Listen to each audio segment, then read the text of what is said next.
Hello everyone, this is Sweetie Sharma, your chemistry teacher. Today we will discuss about the surface chemistry of class 12. This is the part number 2 of the video. Before watching this video, make sure that you have already watched part number 1 of this video. Today we will discuss about the adsorptions, isotherms, catalyst और इसके applications के बारे में study करने वाले हैं।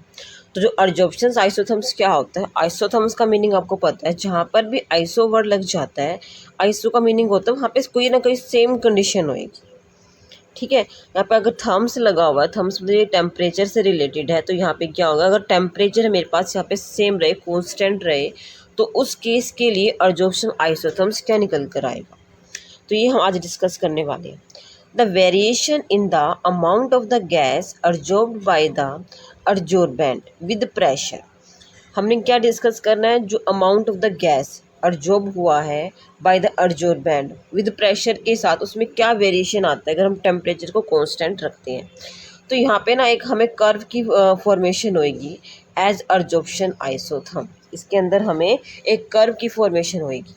ठीक है, Freundlich adsorptions isotherms, Friendlich in 1909 gave an empirical relationship between the quantity of the gas absorbed by the unit mass of the solid adsorbent and pressure at a particular temperature। यहाँ पे एक Freundlich scientist था, उसने कितनी quantity of the gas absorb हुई है per unit mass, उसने एक रिलेशन दिया। ठीक है, और the relationship can be express by the following equation. जो उसने रिलेशन दिया वो हमें क्या दिया, एक्स अपॉन में एम। अगर मैं बात करूँ डायरेक्टली प्रोपोर्शनल है, ये पी की पावर 1 अपॉन में एन। अगर हमें प्रोपोर्शनलिटी का साइन को अगर हम हटा दें तो यहाँ पे हम कांस्टेंट का यूज़ करेंगे, तो मेरे पास यहाँ पे क्या निकल कर आएगा, एक्स अपॉन में एम इक्वल टू के पी की पावर 1 बाई एन। तो ये फ्रेंडलिच ने इक्वेशंस दी थी। ठीक है, तो ये भी हम डिस्कस करने वाले हैं। जैसे यहाँ पे ये बताया हुआ है, ठीक है, जो मैंने आपको ये बता दिया भी, यहाँ पे एक्स अपॉन में एम इक्वल टू के पी की पावर 1 अपॉन में एन, ये इक्वेशन दी थी। तो इसमें क्या अप्लाइंग लॉग अगर हम बोथ साइड करें तो क्या हो जाएगा, लॉग एक्स अपॉन में एम। देखो अगर m इंटू एन है, अगर इसकी हम बाहर लॉग लगा दें तो क्या हो जाता है, log m plus log n बन जाता है। ठीक है, तो सेम ऐसे ही अगर इसके हम यहाँ पे अगर आगे लॉग लगा देंगे तो ये बन जाएगा लॉगरिथम ऑफ k प्लस ये जो पावर होती है वो आगे आ जाती है 1 अपॉन में n लॉग p। तो लॉग अप्लाई करने के बाद हमारे पास ये इक्वेशंस निकल कर आएगी। अब हम यहाँ पर देख लेते हैं भी जो एक्स अपॉन में m है, ये सब है, ये टर्म्स का मीनिंग क्या है। ठीक है, तो जो यहाँ पे x है, एक्स क्या है, मास है, किसका है, adsorbed on the mass M of the अडजॉर्बेंट।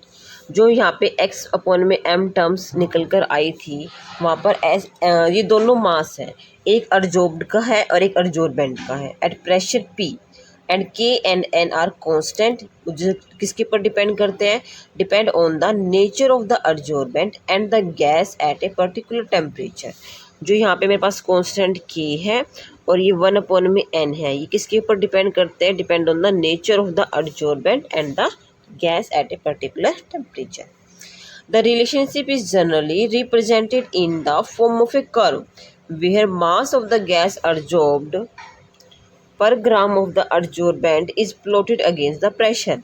यहाँ पे क्या बात बोल रहा है भाई, जो हमारे पास x अपॉन में m है, इसको हम विद रिस्पेक्ट टू प्रेशर अगर प्लॉट करते हैं, ठीक है, ग्राफ प्लॉट करते हैं,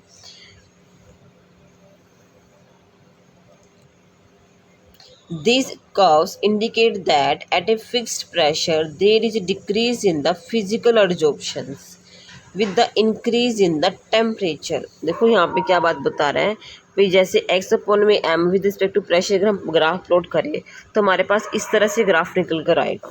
ठीक है, तो उसने क्या कहा भी, क्या इंडिकेट कर रही है, अगर हमारे पास फिक्स्ड प्रेशर हो जाए, there is a decrease in the physical adsorption, उस केस में फिजिकल एडजॉर्प्शन डिक्रीज होगा अगर हम टेम्परेचर को इंक्रीज करते हैं। भी ये पॉइंट हमने पहले भी पढ़ लिया। अभी जो फिजियोप्शंस होता है, अगर हम टेम्परेचर को इंक्रीज़ करते हैं तो डिक्रीज़ होता है, लो टेम्परेचर पे ये हाई होता है। This curve always seems to approach the saturation at high pressure. जो ये हमारा हाई प्रेशर है, यहाँ पे इस पॉइंट के बाद ये क्या एक सैचुरेशन पॉइंट शो करती है, इसके बाद फर्दर इसमें इंक्रीमेंट शो नहीं होता, ये कॉन्स्टेंट हो जाती है।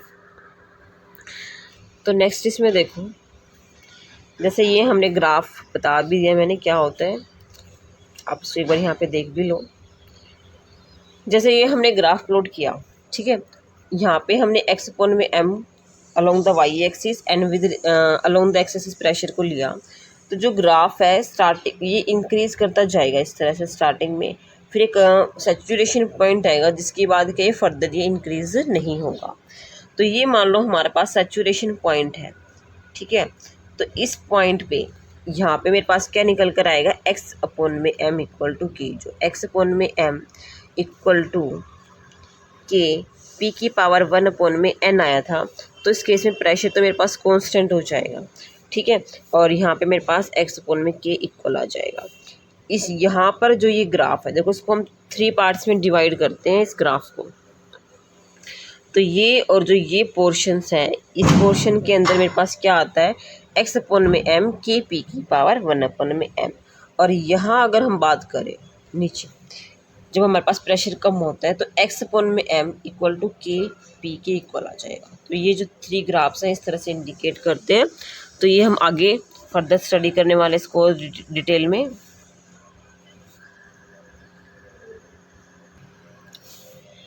तो अभी यहाँ पे देखो, अगर मेरे पास जो 1 अपॉन में n है अगर इक्वल टू 0 आ जाए, ठीक है, 1 अपॉन में n इक्वल टू 0 आ जाए, तो ये क्या होगा, x अपॉन में m इक्वल टू कॉन्स्टेंट के इक्वल आ जाएगा। तो इस केस में जो अर्जॉप्शंस है is independent of the pressure. तो इस केस के अंदर जो मेरे पास अर्जॉप्शन निकल कर आएगा वो प्रेशर के ऊपर इंडिपेंडेंट होएगा। जैसे यहाँ पे हमने इक्वेशंस की भी थी, जैसे मैंने यहाँ पे बताया, अगर x अपॉन में m है, ठीक है, वो क्या था, के पी की पावर 1 अपॉन में n था। अगर मेरे पास 1 अपॉन में n इक्वल टू 0 आ जाए, मतलब पूरी टर्म से 0 आ जाए, तो किसी की पावर 0 मतलब p की पावर अगर 0 हो तो वो 1 के इक्वल हो जाएगा। तो इस केस में क्या आएगा, x अपॉन में m मेरे पास क्या आ जाएगा, इक्वल टू k आ जाएगा, ठीक है। तो यही यहाँ पे बात बोल रहा है, अगर ये ऐसे आ जाए तो x अपॉन में m कॉन्स्टेंट के इक्वल आ जाएगा। तो इस केस में जो अर्जॉप्शंस है is independent of the pressure, वो प्रेशर के ऊपर डिपेंडेंट नहीं होगी। अगर मेरे पास 1 अपॉन में n इक्वल टू 1 आ जाए और x अपॉन में मेरे पास क्या के पी की इक्वल आ जाएगा। देखो उसको अगर हम देखें, अगर मेरे पास यहाँ पे जैसे मेरे पास इक्वेशन थी x अपॉन में m इक्वल टू के पी की पावर 1 अपॉन में n, यहाँ पे क्या बात बोल रहे हैं, अगर 1 अपॉन में n इक्वल टू 1 आ जाए तो मेरे पास यहाँ पर क्या आएगा, x अपॉन में m इक्वल टू के पी आएगा, जो यहाँ पे बताया हुआ है, ठीक है। तो इसका मतलब क्या हुआ, अभी जो ये मेरे पास x निकल कर आया वो डायरेक्टली प्रोपोर्शनल किसके है, प्रेशर की है। The adsorptions varies directly with the pressure. जो हमारे पास कर्व निकल कर आई थी, जो हमने यहाँ पे इस तरह से कर्व ड्रॉ की थी इस तरह, तो यहाँ पे इस केस में मेरे पास x अपॉन में m इसके प्रोपोर्शनल आएगा। Both the condition are supported by the experimental result. जो ये हमने बताया इक्वेशन, एक तो ये बताई और एक हमने ये बताई थी इक्वेशन। तो ये जो कि एक्सपेरिमेंटली प्रूफ निकल कर आया था, ये तो उसने एक्सपेरिमेंटली सारी चीज़ें बताई थी। The experimental isotherm always seems to approach saturation at high pressure. हमने पढ़ा भाई इस हाई प्रेशर पे ये क्या आ जाता है, सैचुरेशन पॉइंट पे आ जाता है। This can not be explain by the Freundlich isotherm. इस केस में वो उसको एक्सप्लेन, उसने बता तो दिया भाई यहाँ पे हाई प्रेशर पे ये हमारे पास क्या हो जाएगा, सैचुरेशन पॉइंट पे आ जाएगा, लेकिन वो यहाँ पे इसको एक्सप्लेन करने में फेल हो गया। Thus it fails at a high pressure. तो इस केस में वो क्या बताता है, भाई हाई प्रेशर पे वो फेल हो जाता है। अब नेक्स्ट इसमें हम डिस्कस करने वाले हैं अर्जॉप्शंस फ्रॉम द सॉल्यूशन फेज। अगर हमारे पास सॉल्यूशन फेज होता है तो उस केस में अर्जॉप्शंस क्या होगा, देखो solids can adsorb solutes from the solution also. जैसे मान लो मेरे पास ये सॉल्यूशन है, आपको पता है सॉल्यूशन के अंदर मेरे पास क्या होता है, एक सोल्यूट होता है, एक सोलवेंट होता है। एक क्या होता है, सोल्यूट और एक क्या होता है मेरे पास, सोलवेंट होता है। ये दोनों मिलकर क्या बनाते हैं, सॉल्यूशन बनाते हैं। जो सोल्यूट होता है वो मेरा लेस अमाउंट में होता है और जो सोलवेंट होता है वो मेरा लार्ज अमाउंट में होता है। तो यहाँ पे क्या बता रहा है भाई, अगर सॉलिड्स है कैन अर्जॉर्ब द सोल्यूट, सॉलिड को अर्जॉर्ब कर सकता है from the solution also. When A solution of the acetic acid अगर हम लेते हैं, अगर इसको हम चारकोल के साथ शेक करते हैं, a part of it is adsorb by the charcoal. ठीक है, इसने क्या बोला, अगर हम एसिटिक एसिड है उसको चारकोल के अंदर लेते हैं तो उसका कुछ जो पार्ट है चारकोल उसको अब्जॉर्ब कर लेता है, जो सोल्यूट पार्टिकल होते हैं। And the concentration of the acid decreases in the solution. अगर वो उसने अर्जो भी कर लिया तो उसकी जो कंसनट्रेशन होती है सॉल्यूशन के अंदर वो थोड़ी सी डिक्रीज हो जाएगी। इसके अंदर हमें following observations have been made in the case of the adsorption from the solution phase. जो सॉल्यूशन फेज होता है तो वहाँ पे हमारे पास कुछ पॉइंट्स हैं जो हमें ऑब्जर्व हुए हैं, तो वो हम यहाँ पे डिस्कस करने वाले हैं। यहाँ पे जो हमारे पास फर्स्ट ऑब्जर्वेशन निकल कर आई वो क्या आई है, the extent of the adsorption decreases with an increase in temperature. यहाँ पे क्या बोल रहा है भाई, जैसे ही अर्जॉर्प्शन है उसका एक्सटेंट है डिक्रीज होता है with the increase of the temperature. अगर टेम्परेचर अगर हम इंक्रीज कर रहे हैं तो एक्सटेंट ऑफ द अर्जॉर्प्शन मेरे पास यहाँ पे डिक्रीज हो जाएगा। The extent of the adsorption increases with an increase of the surface area of the adsorbent. अगर यहाँ पे अगर हम सरफेस एरिया जो हमें दिया हुआ है अगर उसको हम इंक्रीज करते हैं तो उस केस में अर्जॉर्प्शन हमारे पास क्या आएगा, इंक्रीज हो जाएगा। The extent of the adsorption depends on the concentration of the solute in the solution. जो हमें यहाँ पे हमने पॉइंट किया था भाई, हमने बताया जैसे सॉल्यूशंस है, उस सॉल्यूशन के अंदर अगर हम एसिटिक एसिड लेते हैं और चारकोल लेते हैं, ठीक है, तो क्या करता है सॉलिड पार्टिकल को अर्जॉर्ब करेगा। तो उसका मतलब क्या हुआ, जो एक्सटेंट ऑफ अर्जॉर्प्शंस है वो सोल्यूट के ऊपर भी डिपेंडेंट होएगा। The extent of the adsorption depends on the nature of the adsorbent and the adsorbate. अब जो कितना मेरे पास एक्सटेंट होगा, मतलब कितना अर्जॉर्बेंट होगा, वो किसके ऊपर डिपेंड करता है, ये हमारा अर्जॉर्बेंट के ऊपर भी डिपेंड करेगा और अर्जॉर्बेट, इन दोनों के ऊपर ही डिपेंड करता है। तो ये कुछ फैक्टर्स थे, मतलब कुछ हमारे पास ऑब्जर्वेशंस है जो हमने यहाँ पे डिस्कस की भाई, कोई भी जो अर्जॉर्प्शन है किस किस फैक्टर के ऊपर डिपेंड करेगा इन द सॉलिड फेज। अगर हम यहाँ पे वैलिडिटी की बात करें, जो फ्रेंडलिच आइसोथर्म्स हैं कहाँ तक इसकी रेंज होएगी, तो उसको हम कैसे वेरीफाई कर सकते हैं। अगर हम ग्राफ प्लॉट करें between the log xm on the Y axis and the log p on the X axis, it comes to be straight line. ठीक है, अगर हम इस तरह से ग्राफ प्लॉट करें तो यहाँ इनके दोनों के बीच में स्ट्रेट लाइन आई, किस किस के बीच में, log x अपॉन में m और log हमारा p के बीच में। तो इस तरह से एक स्ट्रेट लाइन आएगी। The Freundlich isotherm is valid otherwise note. अगर हमारे पास ये स्ट्रेट लाइन आती है तो जो फ्रेंडलिच आइसोथर्म्स है ये वैलिड है, अदरवाइज ये वैलिड नहीं होगा। The slope of the straight lines gives the value of 1 upon में n। तो जो यहाँ पे इसकी स्लोप निकल कर आती है वो हमें 1 अपॉन में n की वैल्यू देगी। The intercept on the Y axis gives the value of the log k। जो यहाँ पे हमें इंटरसेप्ट मिलेगा वाई एक्सिस पे वो हमें log k की वैल्यू देगा। तो जो Freundlich isotherms explain the behaviour of the adsorption in an approximate manner. जो हमें इंफॉर्मेशन देता है, एक्सप्लेन करता है, वो हमें अप्रोक्सीमेट मैनर में देगा। जो फैक्टर यहाँ पे 1 अपॉन में n आएगा, ये 1 लिखा हुआ है, यहाँ पे 1 अपॉन में n आएगा। इसकी वैल्यू किस किस के बीच में लाई कर सकती है, 0 एंड 1 के बीच में लाई करेगी, 0 से लेके 1 के बीच में। The above equation holds good over A limited range of the pressure. मतलब जो यहाँ पे ये है एक लिमिटेड जो रेंज ऑफ प्रेशर है वहाँ तक ही एप्लीकेबल है। और इसमें मैंने बताया भी था जो फ्रेंडलिच आइसोथर्म्स है, अगर हम हाई प्रेशर पे बात करें तो ये एक्सप्लेन करने में फेल हो गया भी, क्यों ये इस पॉइंट पे सैचुरेशन होता, मतलब हाई प्रेशर पे ये एक्सप्लेन नहीं कर पाया था। तो ये था हमारा फ्रेंडलिच आइसोथर्म्स। इससे रिलेटेड ग्राफ है जो मैंने अभी यहाँ पे बताया, उस ग्राफ को एक बार हम देख लेते हैं। तो ये है, तो जो हमने वाई एक्सिस है इसके लोग हमने क्या लिया, log x अपॉन में m और यहाँ पे हमने log p लिया। देखो जो हमारे पास इक्वेशन वो निकल कर आई थी वो क्या थी, x अपॉन में m equal to k p की पावर 1 अपॉन में n। उसके बाद हमने यहाँ पे क्या लिया था, log लिया था, तो log x अपॉन में m हो जाएगा और ये क्या हो जाएगा, log k प्लस ये जो 1 अपॉन में n है ये आगे आ जाएगा, तो 1 अपॉन में n log p आ जाएगा। तो अब हमने जो ग्राफ प्लॉट करना है वो log x अपॉन में m इसके बीच में और log p के बीच में ग्राफ प्लॉट करना है। जो ये हमारे पास इक्वेशन होती है ना, y equal to M X plus C, ठीक है। तो जो यहाँ पे m है ये मेरे पास स्लोप होती है, तो जो ये 1 अपॉन में n है ये मेरे पास स्लोप बताएगा और जो ये log k है ये हमें इंटरसेप्ट बताएगा, ठीक है। तो अगर हम यहाँ पे देखें ये ग्राफ, तो यहाँ पे क्या निकल कर आया, जो log x अपॉन में m along the y axis है और log जो p है अलोंग द x एक्सिस, अगर हम ग्राफ प्लॉट करें तो यहाँ पे अगर हमारे पास स्ट्रेट लाइन आती है तभी ये फ्रेंडली आइसोथर्म्स वैलिड है, अदरवाइज ये वैलिड भी नहीं होगा। तो जो ये स्लोप है मेरे पास, यहाँ से स्लोप किसके इक्वल आएगी, 1 अपॉन में n के इक्वल आएगी, और जो यहाँ पे इतना इंटरसेप्ट्स है वो क्या है, log k के इक्वल है। तो ये था हमारा फ्रेंडली आइसोथर्म्स का ग्राफ। नेक्स्ट इससे आगे रिलेटेड हमारे पास एडजॉर्प्शंस की एप्लीकेशंस है, इसमें यहाँ पर 10 पॉइंट्स हैं, ठीक है। तो अब हम वो यहाँ पे डिस्कस करने वाले हैं।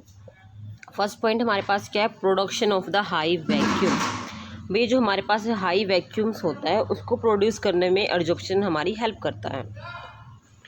तो जो remaining forces of the air can be absorbed by the charcoal from a vessel evacuated by the vacuum pump to give a very high vacuum. अगर मान लो हमें एक कोई रूम है, ठीक है, इसके अंदर जो एयर्स है उसके अंदर हम बिल्कुल में वैक्यूम बनाना है, उसके अंदर मॉइस्चर अगर वगैरह प्रेजेंट है, तो अगर उसके अंदर हम चारकोल ऐड कर दें और चारकोल अगर उसमें यहाँ पे रख दे तो क्या करेगा, सारा मॉइस्चर को अब्जॉर्ब कर लेगा और इससे हमें क्या है, हाई वैक्यूम की फॉर्मेशन हो जाएगी। नेक्स्ट है गैस मास्क। जो गैस मास्क कहाँ पे यूज़ करते हैं, जो हमारे पास इंडस्ट्री वगैरह होती है, जो वहाँ पे कोल माइन्स होती है, तो वहाँ पे क्या होता है, पॉइजनस गैसेस वहाँ से रिलीज़ होती हैं। तो उन पॉइजनस गैसेस को अब्जॉर्ब करने के लिए हम गैस मास्क का यूज़ करते हैं। ये गैस मास्क क्या करता है, उन पॉइजनस गैसेस को अब्जॉर्ब कर लेता है, जिससे जो क्या है हमारे पास जो हम ब्रीथिंग लेते हैं तो वहाँ उसके साथ हार्मफुल गैसेस के साथ पास नहीं होंगी। तो गैस मास्क को हम एज ए प्रोटेक्टर यूज़ करते हैं, ठीक है, in the coal mines. Next point है इसके अंदर कंट्रोल ऑफ द ह्यूमिडिटी। जैसे आपको मैंने पहले भी बताया था, जो हमारे पास सिलिका जेल होती है, ठीक है, सिलिका या फिर अगर हम एल्युमिनियम जेल लेते हैं, वो हम किसके लिए यूज़ करते हैं, used as a absorbent for removing the moisture and controlling the humidity. मैंने आपको फर्स्ट पार्ट में बताया था अभी, जो सिलिका जेल होती है, जो हमारे पास मान लो कोई लेदर के पर्स वगैरह आते हैं, फिर कुछ ऐसी पैकिंग वगैरह आती है, उसके अंदर सिलिका जेल के पैकेट्स रखे होते हैं। वो क्या करते हैं, अगर कोई मॉइस्चर वगैरह प्रेजेंट होता है, अगर देखो मान लो लेदर की कोई चीज़ है, अगर हमारे एटमॉस्फेयर में मॉइस्चर वगैरह प्रेजेंट है तो वो लेदर ख़राब हो जाता है। तो उसको उससे बचाने के लिए हम क्या करते हैं, सिलिका जेल के पैकेट्स वगैरह रखते हैं। ऐसे ही एल्युमिनियम जेल काम करेगा। तो ये क्या काम करता है, removing the moisture and controlling the humidity में भी ये हमारी हेल्प करता है। फोर्थ पॉइंट है removal of the colouring matter from the solution. ये पॉइंट मैंने आपको पहले बताया था। जैसे हम शुगर लेते हैं, जो हमारे पास शुगर प्रिपेयर होकर आती है वो येलोइश कलर की होती है, तो उसके अंदर हम क्या करते हैं, एनिमल चारकोल को ऐड कर देते हैं। एनिमल चारकोल जो क्या होता है वो उस कलर को अब्जॉर्ब कर लेता है और उससे हमारे पास वाइट कलर की निकल कर आ जाती है। ये तो मैंने यहाँ पे शुगर का एग्जांपल दिया। ऐसे बहुत सारे एग्जांपल है जहाँ पे ये कलरिंग मैटर की तरह यूज़ होता है, कलरिंग मैटर को रिमूव करने में यूज़ होता है। तो animal charcoals removes the colour of the solutions by absorbing the coloured impurities. मतलब जो भी कलर्ड इम्प्योरिटीज प्रेजेंट होती है उसको वो अब्जॉर्ब कर लेता है और इस तरह से इसको हम यूज़ करते हैं। नेक्स्ट पॉइंट है हमारा एज ए हेट्रोजीनियस कैटलिस्ट की तरह भी इसको हम यूज़ करते हैं। देखो, absorptions of the reactant on the solid surface of the catalyst. ये जो पॉइंट्स हैं कैटलिस्ट के बारे में हम इसमें ही यहाँ पे आगे स्टडी करने वाले हैं और ये स्पेशल टॉपिक आएगा भी, हेट्रोजीनियस कैटलिस्ट क्या होता है और ये क्या रोल प्ले करता है। तो डिटेल हम उसको वहाँ पे स्टडी करने वाले हैं। अभी के लिए इतना समझ लो भी जो मेरे पास सॉलिड का सरफेस, जो कैटलिस्ट का सॉलिड सरफेस होता है, उसमें हम जो रिएक्टेंट यूज़ करते हैं, जो कैटलिस्ट क्या काम करता है, वो खुद तो रिएक्शन में पार्टिसिपेट नहीं करता, लेकिन रिएक्शन के रेट को या तो इंक्रीज़ भी कर देता है और ये डिक्रीज़ भी करता है, वो डिपेंड करता है, तो उसके रेट को इंक्रीज़ करता है। There are many gaseous reaction of the industrial importance involving the solid catalyst.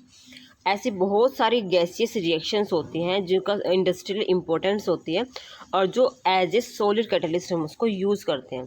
तो एज ए हेटेरोजेनियस कैटलिस्ट में भी इसका यूज़ किया जाता है। नेक्स्ट है separation of the inert gases. Inert gases को सेपरेट करने में भी हम इसका यूज़ करते हैं। Due to the difference in the degree of the adsorption of the gases by charcoal, a mixture of the noble gases can be separated by the adsorption on the coconut charcoal at a different temperature। अगर मान लो मेरे पास different gases present है इस तरह से, अगर इनका temperature same हो ना तब तो इनको सेपरेट करना डिफ़िकल्ट होता है, मतलब अप्रोक्सीमेटली नियर अबाउट हो। तो यहाँ पे हम उन गैसेस को सेपरेट करने में यूज़ करते हैं जिनमें टेम्परेचर जो डिफरेंस है वो डिफरेंट डिफरेंट होता है। तो मान लो मेरे पास एक जो कि 5 डिग्री सेल्सियस पे ऑब्जॉर्ब हो रही है, एक जो हमारे पास 10 डिग्री सेल्सियस पे ऑब्जॉर्ब हो रही है, तो टेम्परेचर के हमारे पास यहाँ पे डिफरेंस होना ज़रूरी है। अगर टेम्परेचर डिफरेंस नहीं हुआ तो थोड़ा सा उसको सेपरेट करना मुश्किल होता है। तो यहाँ पे क्या होता है, जो कोकोनट चारकोल हम ये यूज़ करते हैं, जो डिफरेंट गैसेस होती हैं, जो नोबल गैसेस होती हैं, उनको अब्जॉर्ब करने में या फिर उनको सेपरेट करने में उनका जो मिक्सचर होता है उसमें भी ये हमारी हेल्प करता है। नेक्स्ट है इन क्यूरिंग डिजीज, जैसे a number of the drugs are use to kill germs by getting absorb on the them.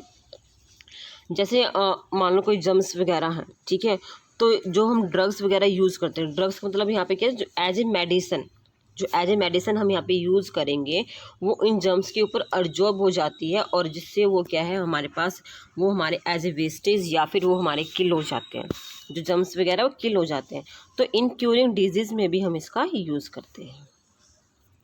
Next है in the froth flotation process. जो फ्रोथ फ्लोटेशन प्रोसेस है ये हमारा लेसन नंबर जो हमारा 6 है, जनरल प्रिंसिपल ऑफ एक्सट्रैक्शन, उसके अंदर हम यहाँ पे स्टडी करने वाले हैं।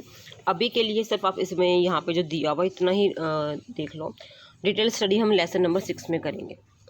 इसमें क्या होता है, जो एक लो ग्रेड सल्फाइड ओर होती है, सल्फाइड ओर जैसे हम कोई भी ले लेते हैं, is concentrated bye separating it from the silica. उसको वहाँ से सेपरेट करने में इसको हम यूज़ करते हैं, मतलब प्योर फॉर्म में लेके आना। सल्फाइड भी कोई और प्रेजेंट है उसमें से सल्फाइड वगैरह निकालना हो तो उसमें भी हम इसका यूज़ करते हैं। एंड कोई भी जो अर्थी मैटर होता है, by this method using the pine oil and the frothing agent, इसकी हेल्प से इसको हम जो क्या आते हैं सल्फाइड और की कोई भी जो हमारे पास प्रेजेंट हो उसको सेपरेट करने में भी हम इसका यूज़ करते हैं। डिटेल स्टडी हम इसको लेसन नंबर 6 में करने वाले हैं। नेक्स्ट पॉइंट है हमारा 9th, अब्जॉर्प्शन इंडिकेटर्स। इसको हम एज ए अब्जॉर्प्शन इंडिकेटर्स भी यूज़ करते हैं। देखो surface of the certain precipitate such as silver halides हो गया, ठीक है, सिल्वर हैलाइड जैसे हो गया हमारा पास AgCl हो गया, AgBr हो गया, इस तरह के जो हैलाइड्स हैं have the property of the absorbing some dyes. उसमें प्रॉपर्टीज़ होती है किसकी होती है अब्जॉर्बिंग की। कौन कौन से वो डाइज होते हैं, जैसे इओजिन है, फ्लोरोसिन है, ये डाइज के नेम है। And thereby producing a characteristics colour at the end point, मतलब यहाँ पे इंडिकेटर क्या होता है, ये कलर चेंज कर देता है मैंने एक तरह से, तो उसको हम एज ए इंडिकेटर भी यूज़ करते हैं अब्जॉर्बिंग के लिए। नेक्स्ट पॉइंट है हमारा क्रोमेटोग्राफिक एनालिसिस। क्या होता है chromatographic analysis based on the phenomena of adsorptions finds a number of application in analytical and the industrial field। देखो जो क्रोमेटोग्राफिक मेथड क्या होता है, जैसे मान लो मैंने यहाँ पे एक ग्लास की रोड ली है, तो यहाँ पे हम सिलिका की पेस्टिंग कर देते हैं इस तरह से वाइट कलर की, और इस पर हम क्या करते हैं डिफरेंट कलर के इस तरह से डॉट लगा देते हैं। तो इनके कलर को यहाँ पे क्या करते हैं सेपरेट करने के लिए, जैसे मान लो मैंने यहाँ पे स्पिनच का पिगमेंट ले लिया, ठीक है, स्पिनच की मैंने यहाँ पे एक डॉट लगा दी इस तरह से, तो स्पिनच के अंदर जो डिफरेंट कलर्स होते हैं ना, उनको सेपरेट करने में उसके अंदर क्या होता है, ये सारे कलर सेपरेट हो जाते हैं जो भी इसके अंदर प्रेजेंट होते हैं। तो इस तरह से इसको हम यूज़ करते हैं। एक तो ये मेथड्स होता है, एक कॉलम क्रोमेटोग्राफी होती है, डिफरेंट टाइप्स वगैरह होती है। ये आपने क्लास 11th में ऑर्गेनिक केमिस्ट्री में जो हमने टॉपिक किया था वहाँ पे आपने इसको देखा होगा। तो ये होता है हमारा क्रोमेटोग्राफिक एनालिसिस को, मतलब एक तरह से कलर्स को सेपरेट करने में इसका हम यूज़ करते हैं। नेक्स्ट जो टॉपिक है हमारा वो है कैटालिसिस। कैटालिसिस क्या होता है?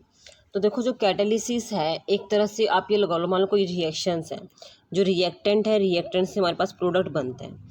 जो कैटेलिस्ट है वो क्या काम करता है? देखो, वो रिएक्शन में खुद पार्टिसिपेट नहीं करता।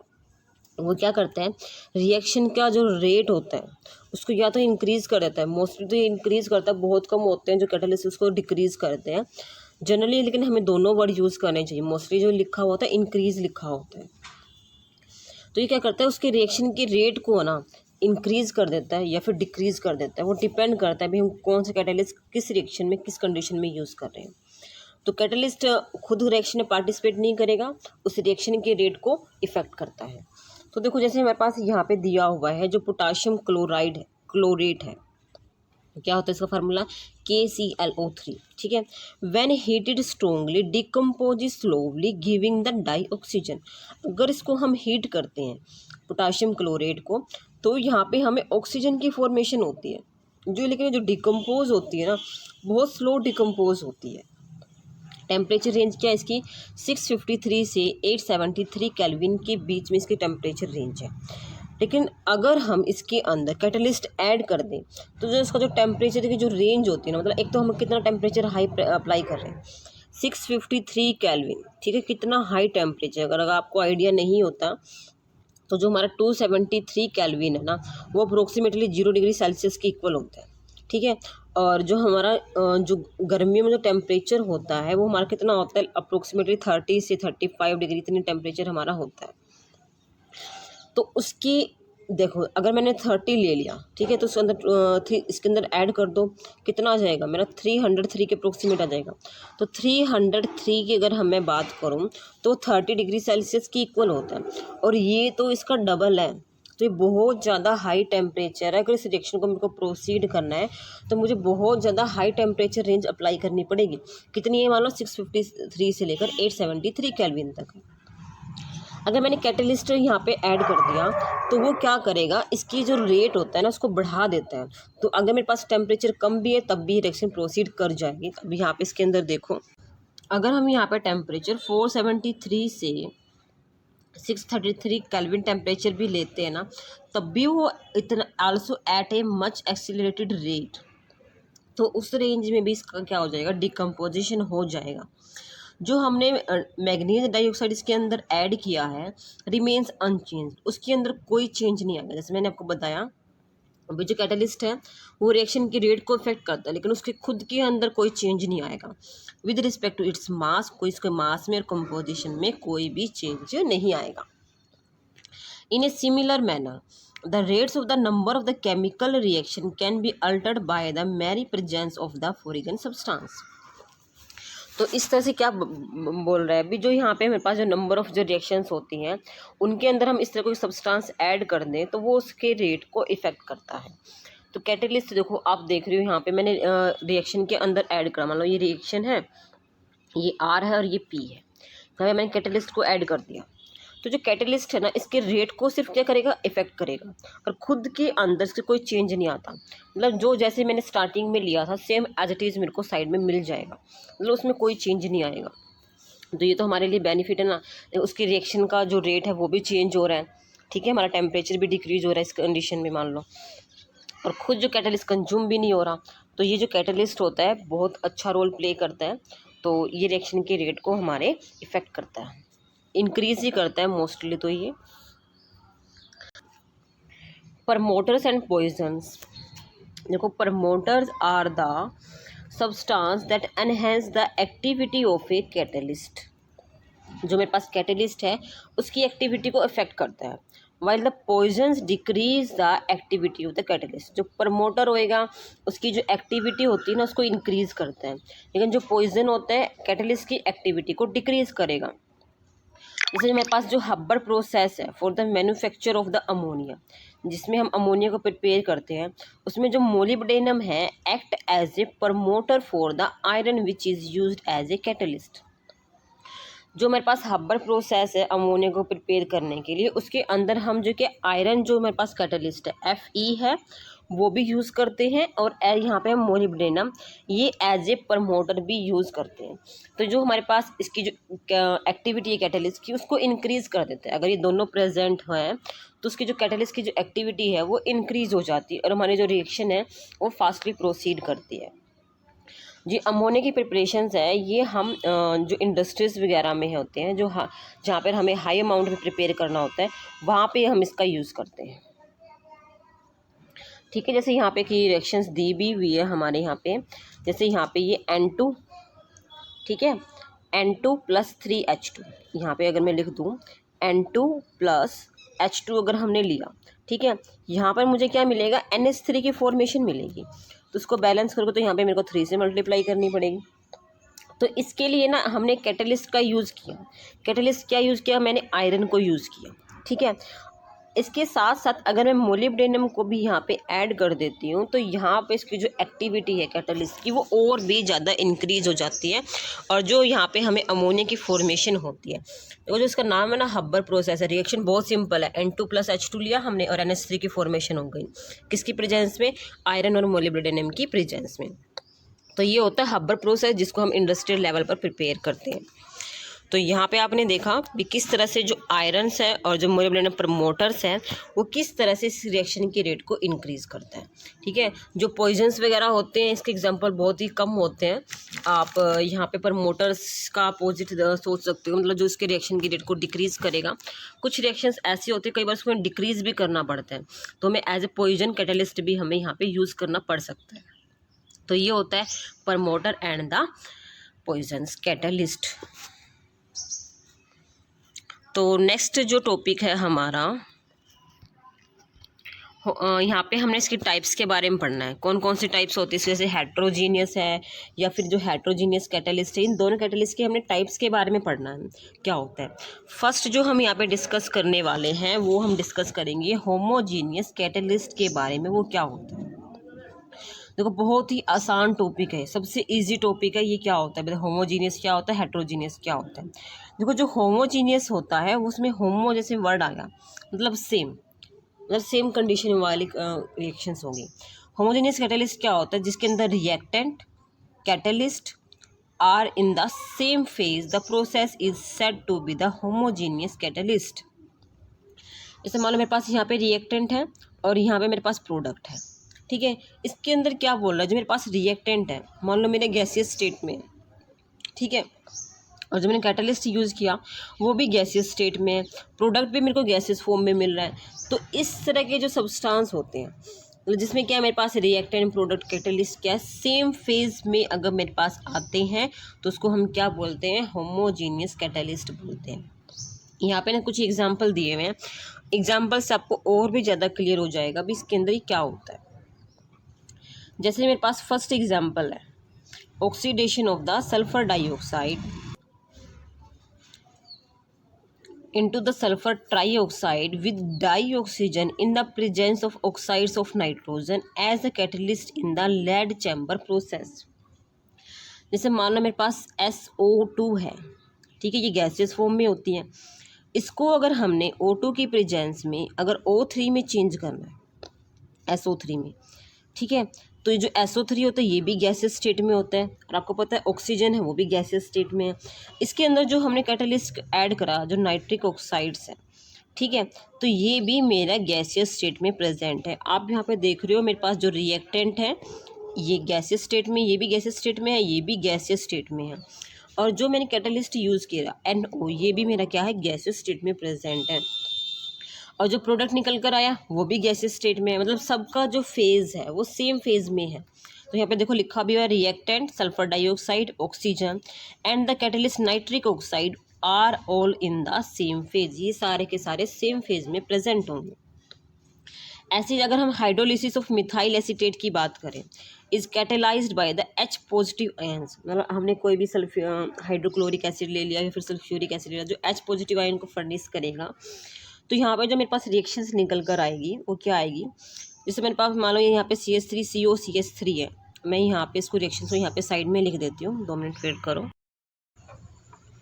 अगर हम यहाँ पे एसिटिक एसीटेट की रिएक्शंस देखें विद वाटर के साथ हाइड्रोक्लोरिक एसिड की प्रेजेंस में, तो क्या होगा, जैसे मान लो मेरे पास यहाँ पर है CH3COOCH3, इसकी हम रिएक्शंस को करवा रहे हैं वाटर के साथ इन the presence of the hydrochloric acid.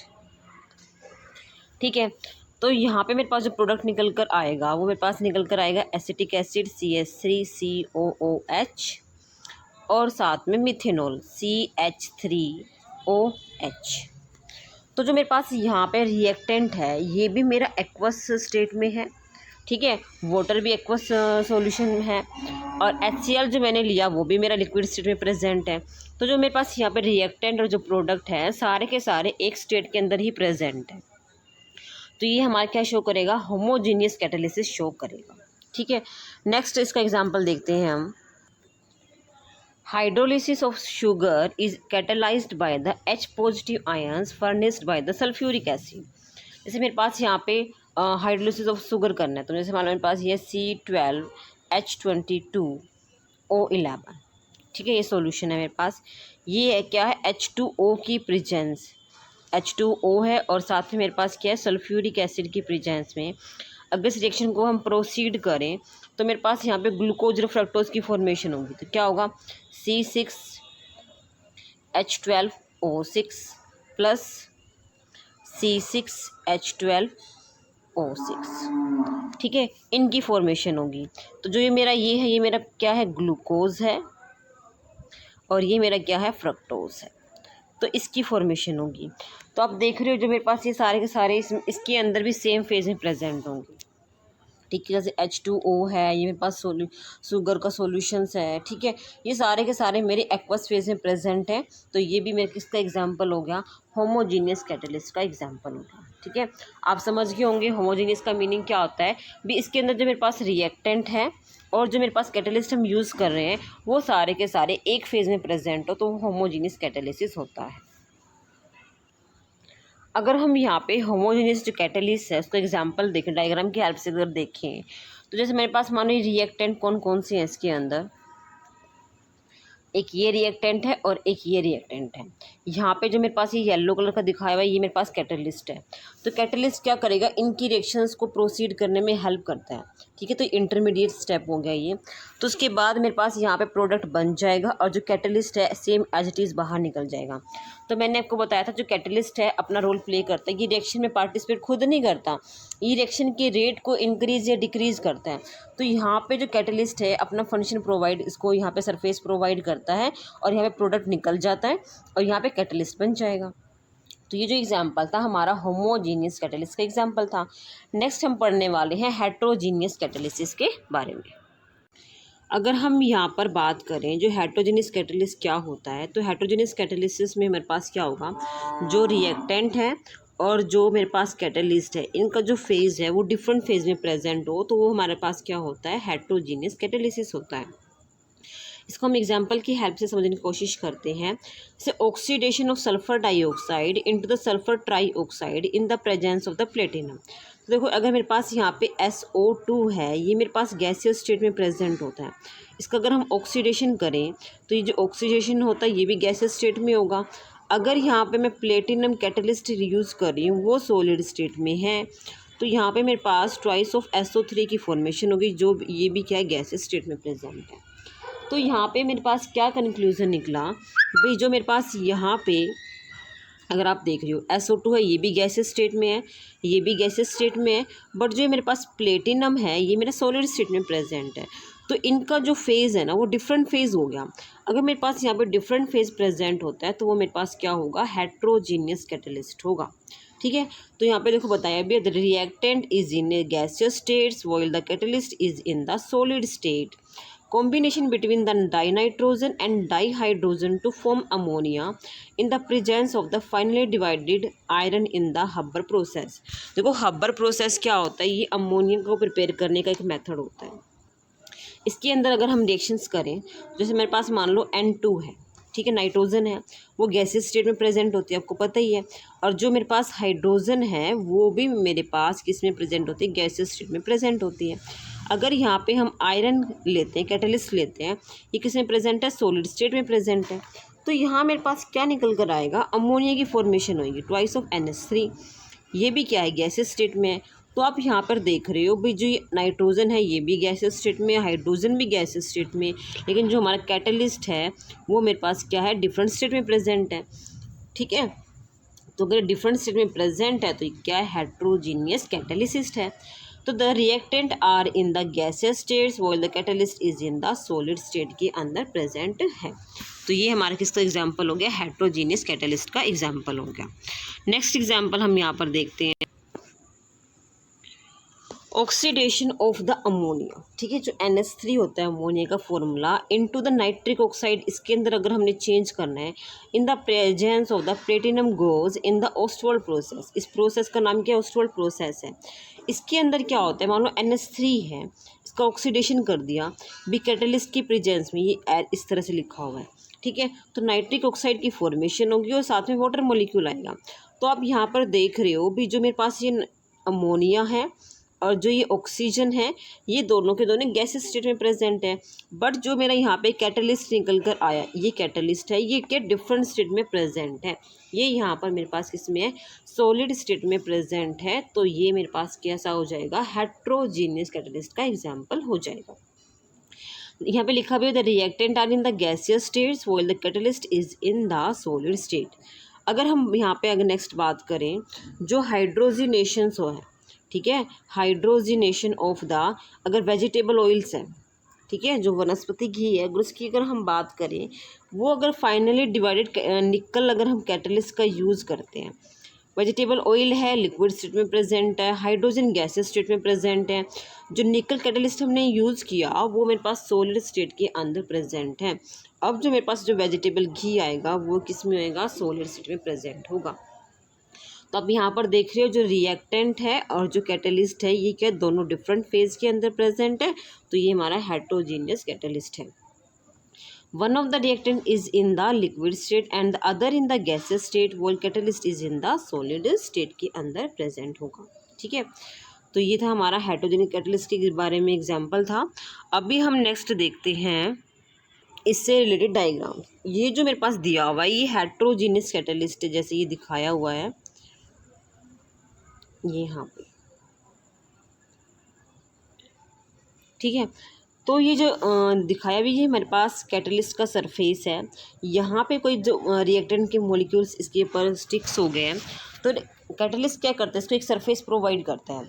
तो यहाँ से मेरे पास एक प्रोडक्ट की फॉर्मेशन होएगी। तो यहाँ जो मेरे पास शो हो रहा है ये दोनों डिफरेंट फेज में प्रेजेंट है।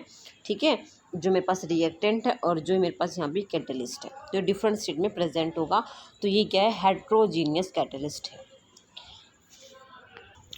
अब हम पढ़ने वाले हैं adsorption theory of the heterogeneous catalyst क्या होती है। देखो, this theory explain the mechanism of the heterogeneous catalyst.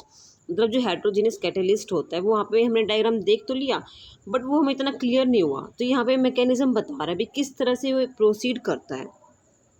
This theory known as the adsorption theory of the catalyst was that the reactant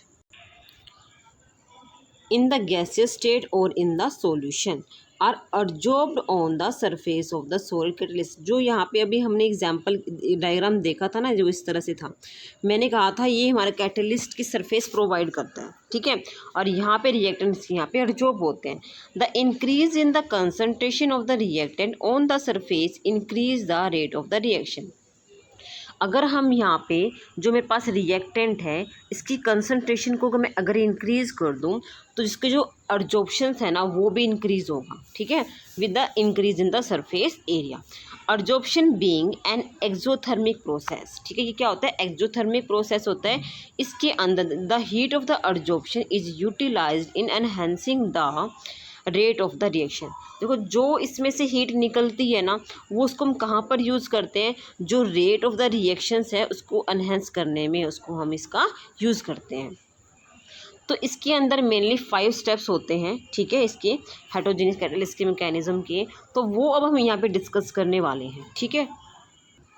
इसके अंदर जो हमारा फर्स्ट स्टेप है वो क्या कहता है, with diffusion of the reactant to the surface of the catalyst. जो ये मान लो मेरे पास कैटलिस्ट है, यहाँ पे इसके सरफेस की अगर हम बात करें, सबसे पहले जो रिएक्टेंट होते हैं वो आपस में डिफ्यूज होंगे, मतलब इंटरमिक्स हो जाएंगे।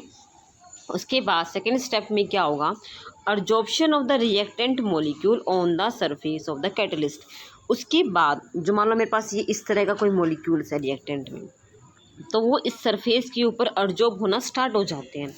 Occurrence of the chemical reaction on the catalyst surface through the formation of an intermediate.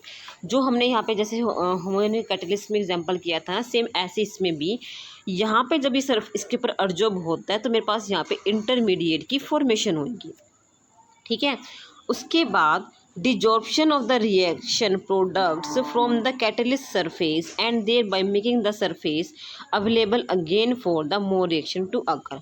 जब ये सारा प्रोसेस कर लेता है, हमें प्रोडक्ट मिल जाता है, तो वहाँ से जो क्या डिजॉर्प्शन होगा, डिजॉर्प्शन में क्या होता है, एब्जॉर्प्शन का अपोजिट होता है, मतलब वहाँ से उसको स्पेस प्रोवाइड करेगा नेक्स्ट रिएक्शन को प्रोसीड करने के लिए।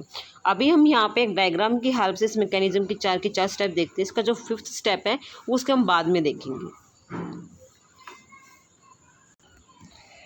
देखो जो मैंने बताया था, जिसको जो फर्स्ट स्टेप है उसके अंदर जो मेरे पास मान लो ए और बी मॉलिक्यूल्स है, ये फर्स्ट स्टेप डिफ्यूज होंगे। फिर उसके बाद ये जो कैटलिस्ट का सरफेस है, ठीक है, यहाँ पे फ्री वैलेंसीज है जैसे यहाँ पे दिखाया हुआ है, तो यहाँ पे ये पहले कंबाइन करेगा absorption of the reacting molecule.